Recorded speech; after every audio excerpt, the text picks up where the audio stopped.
Hello, second graders. Thank you for all your hard work with e-learning today. So proud of everything you guys have done so far. Keep on working hard. Today is Thursday, April 23rd, 2020.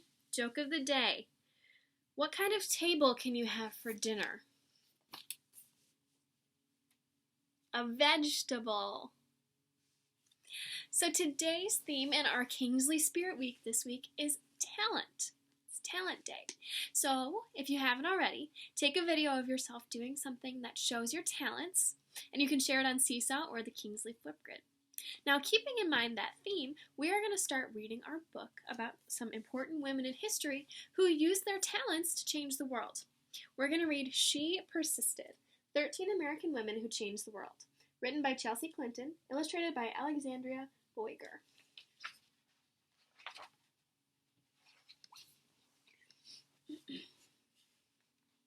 Sometimes being a girl isn't easy. At some point, someone probably will tell you no, will tell you to be quiet, and may even tell you your dreams are impossible. Don't listen to them. These 13 American women certainly did not take no for an answer. They persisted. Now, persisted is a word that's in the title, and it's a word you're going to hear on every page of this book. And persisted means that you never give up, even when times get hard. Harriet Tubman was born a slave, and her story could have ended there. Instead, she persisted, escaping from slavery and becoming the most famous conductor on the Underground Railroad.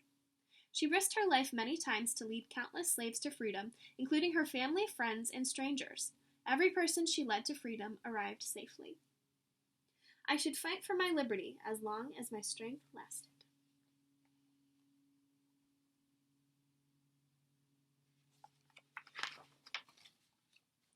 Once Helen Keller became blind and deaf as a toddler, few people thought she'd be able to learn to read, write, or speak. But she persisted. Helen learned how to do all three, and not only became the first person with deaf-blindness to graduate from college, but she used her story to help fight for more opportunities for people with disabilities in the United States and around the world. One can never consent to creep when one feels an impulse to soar.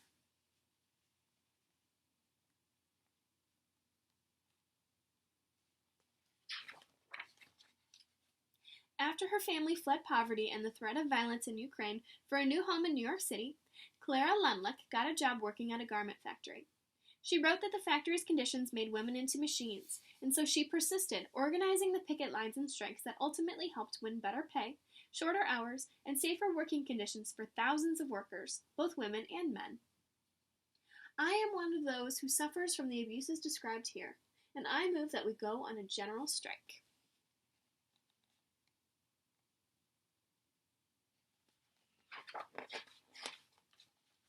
Nellie Bly became a reporter in part because a male writer had said that working women were a monstrosity, and she wanted to prove that women could do anything. At times putting her safety at risk, she persisted throughout her career in exposing real monstrosities, pretending to be a sweatshop worker and patient in a mental hospital to show how badly people were being treated. I have never written a word that did not come from my heart. I never shall.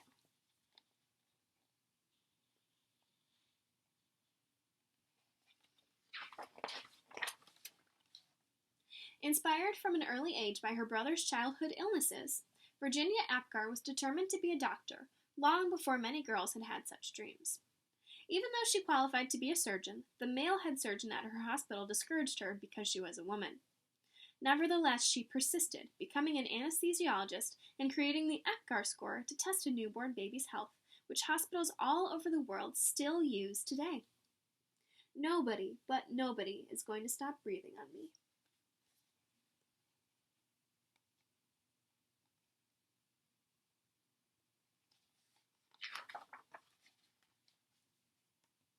After Maria Tallchief's family moved to California, partly to support Maria's dreams of becoming a dancer, she was teased by students in school for her Native American heritage, and later was encouraged to change her last name to something that sounded Russian, since many professional dancers at the time were from Russia. She persisted, ignoring all the taunting and poor advice, to become the first great American prima ballerina. It never occurred to me to say, it hurts me to do that.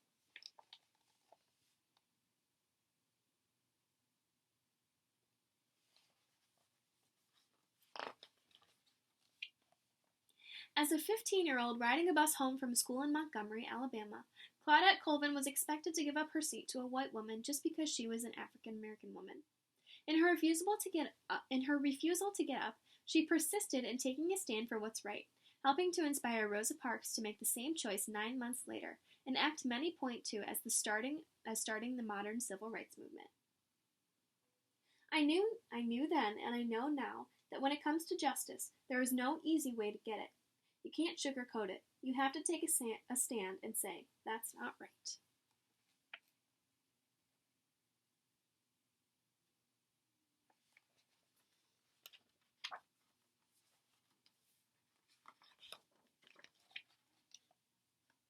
When Ruby Bridges was in kindergarten, many schools across America, particularly in the South, still refused African American students their equal right to an education.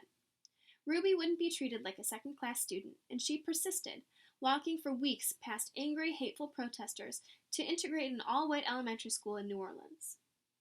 That fateful walk to school began a journey, and we all must work together to continue moving forward.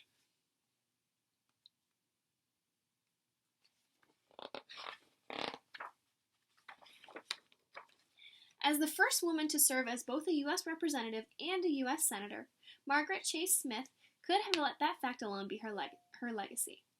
Instead, she persisted in championing women's rights and more opportunities for women in the military, standing up for free speech and supporting space exploration. The head of NASA once noted that we wouldn't have put a man on the moon without Margaret. The right way is not always the popular and easy way. Standing for right when it is unpopular is a true test of moral character.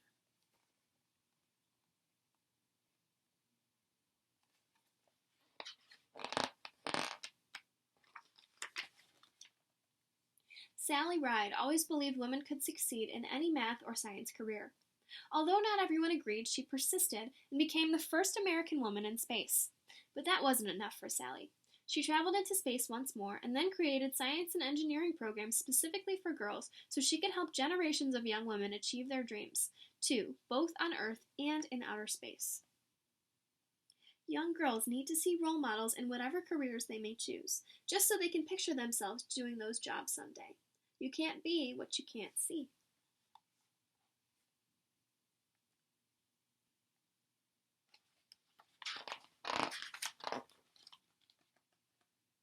When, as a kid, Florence Griffith Joyner visited her father in the Mojave Desert, he would urge her to run faster and faster, to run as fast as a jackrabbit. Even when she had to leave college to help support her family, she persisted in her training on the track, then went back to school and got faster and faster. Her unbroken world records in the 100-meter and 200-meter sprints set at the 1988 Summer Olympics mean she is still the fastest woman ever. When anyone tells me I can't do anything, I'm just not listening anymore.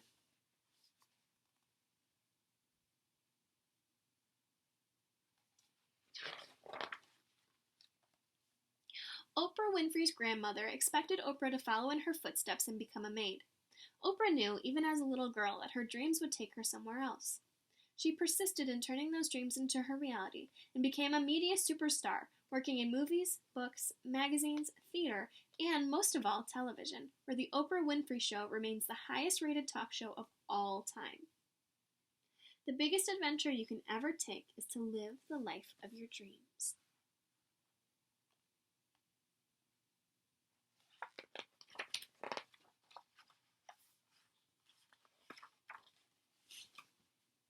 Watching fictional judges on television inspired Sonia Sotomayor to want to be a real-life judge when she grew up.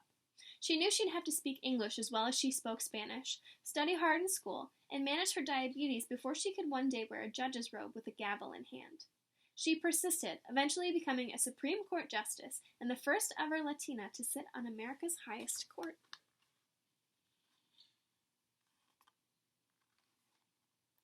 I have never had to face anything that could overwhelm the native optimism and the stubborn perseverance I was blessed with.